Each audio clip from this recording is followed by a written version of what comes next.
માતાજી તો કેમ છો? મજા મજા ને? હા અમારે તે મજા છે. જો સવાર પડી ગઈ છે મસ્ત મજાની ને આપણે ચા બનાવી નાખી છે. જો હાલો બધાય ચા પીવા સવારની. અને આજે થોડુંક નવું રોટલી તળી છે, હારે હારે ગુવાનું શાક લઈ લીધું છે. ત્યાં અમારી રિયાંશની ચા છે. રીયુ બેસી ગયો છે સામને.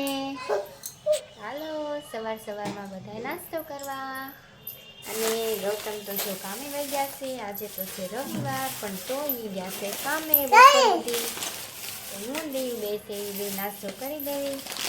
ને હાલો આ અમારી ગારિયાધારની સેવ લીધી હતી ને, તમને બતાવી હતી.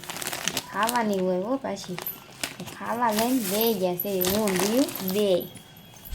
આવી જાવ બધા સવારનો નાસ્તો કરવા. હવે આપણે થઈ ગયો છે રાંધવાનો સમય ને હવે આપણે બનાવવાનું છે દાળ ભાત. કારણ કે બપોરે આવે ને ગૌતમ જમવા એટલે દાળ ભાત બનાવી નાખીએ. હા જો નોટંકી બાજ ભૂંગળાને કોથળી લઈને ઉભો થાય. જો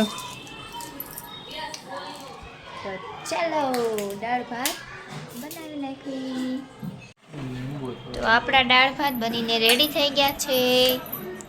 ગૌતમ આવી ગયા છે જમવા. તો સારું હાલો હવે જમી લેવી અમે. તો ફ્રેન્ડ્સ છે ને કેવું છું ખબર હે, આ તમે બહાર ગયા ને તો મને ફોન લઈ જવાનું ભૂલાઈ ગયું. મારો ફોન ઘરે હતો એટલે મેં બહારનું કાંઈ આજે ઉતાર્યું નથી. અને આવી મેં કપડાં ચેન્જ કરી નાખ્યા, પાછું ટી શર્ટ પહેરી લીધું.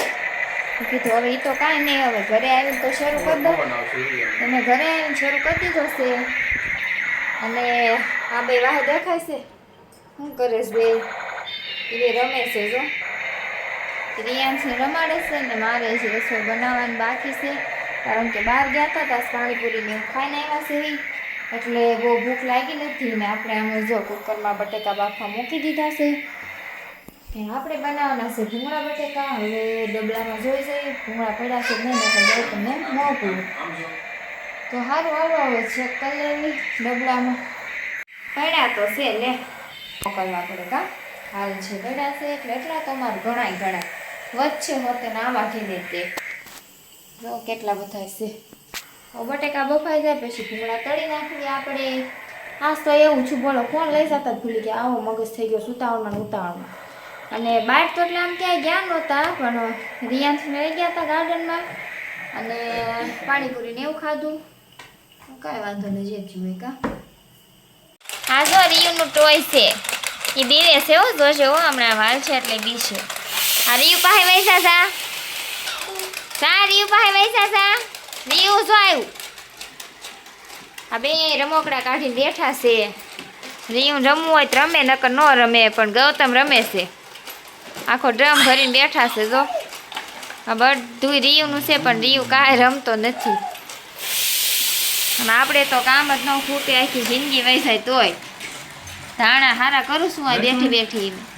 અને આ બે રમે છે. બટેકા બનીને મસ્ત મજાના બનાવી નાખ્યા છે. બટેકા રેડી થઈ ગયા છે. જો આપણા તીખા તમતમતા ધાણાવાળા બટેકા અને ભૂંગળા છે. આખી ડીશ ભરીને તળી નાખ્યા છે. રિયાંશભાઈ જો છાશ હાથે લઈને પીવા મળ્યો છે. પૂછ્યો થયો હોય ને એટલે.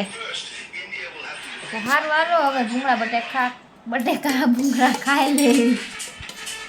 હાલો ફ્રેન્ડ્સ આપણે હાલો જમી લીધું છે અને જમીન થઈ ગયો છે નવરા. અને હવે આપણે બનાવવાના છે મમરાના લાડવા. આ તે પહેલી વાર ટ્રાય કરું છું. નકર મારા મમ્મીને કોકને બોલાવું કા કોકને હેલ્પ કરવા બોલાવું. આ વખતે મારે હાથે બનાવવાના છે એકલીને. અને ગૌતમ છે ને હેલ્પ કરાવશે થોડી. ગોળ બને છે કમ્પ્લેટ. જો બાળી દીધો છે લગભગ.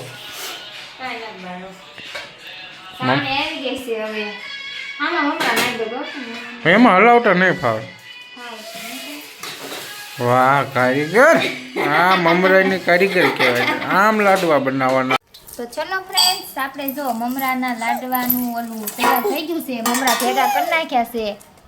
ગોળની સાણી આવી ગઈ અને ગૌતમ જો લાડવા બનાવવા મળ્યા છે. અને એમાં લાડવાનું થોડું ખારું ખજૂરના લાડવા એને બનાવ્યા હતા મમરાના એ બનાવે છે જો એને કાંઈ ભાવે નહીં મારી જીવ હાટી બધી મહેનત કરે જો મસ્ત બનાવ્યા ને એ તમારે કોઈ બનાવે તો કહેજો ગૌતમને સારા લાડવા આવે છે આવડે છે કા રિયુ આપણે જો મમરાના લાડવા તૈયાર થઈ ગયા છે ગૌતમે વાળ્યા છે બધા કેવા વાળ્યા છે સારા વાળ્યા છે કમેન્ટમાં કહેજો બધા ને તમારા હસબન્ડ તમારી હેલ્પ કરે છે જ નહીં મને તો બહુ હેલ્પ કરે લાડવાને એવું બનાવરા તો સારું હાલો હવે લાડવા ખાઈ લેવી રહ્યું તો શું ખાવા માંડ્યો છે શું અડધા રહી ગયા બાકી કાંઈ પૂરો કરી દઈએ તમને બધાના બ્લોગ ગમ્યો હોય તો લાઈક શેર સબસ્ક્રાઈબ કરી માતાજી